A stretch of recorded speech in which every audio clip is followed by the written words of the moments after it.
नवरात्रीच्या 6व्या दिवशी होते कात्यायनी देवीची पूजा.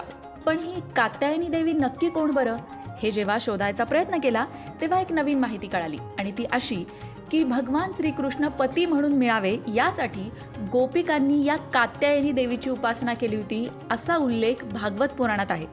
त्याचबरोबर कात्यायनी देवी म्हणजेच महिषासुराचा वध करणारी देवी. त्यामागे कथा अशी आहे की एकदा महिषासूर राक्षसाने पृथ्वी, स्वर्ग, पाताळ यावर अत्याचार सुरू केले.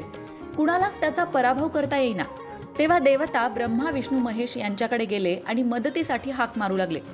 सर्व देवतांचं तेज एकत्र करून अत्यंत दिव्य आणि तेजस्वी रूप निर्माण झालं. हे रूप ऋषी कात्यायन यांच्या आश्रमात प्रकट झालं. हे रूप म्हणजेच आई भगवतीचं कात्यायनी रूप. ऋषींनी या कन्येचं पालन पोषण केलं आणि म्हणून कात्यायन ऋषींची मुलगी अर्थात कात्यायनी देवी. मोठी झाल्यावर तिने सिंहावर आरूढ होऊन महिषासुराशी युद्ध केलं आणि त्याचा वध केला, असा उल्लेख मार्कंडेय पुराणातील दुर्गा सप्तशती अर्थात देवी महात्म्यामध्ये येतो. त्यामध्ये कात्यायनी देवीने महिषासुराचा वध केल्याची सविस्तर कथा आहे. कालिका पुराणात सुद्धा महिषासूर मर्दिनीच्या रूपाचा उल्लेख आहे.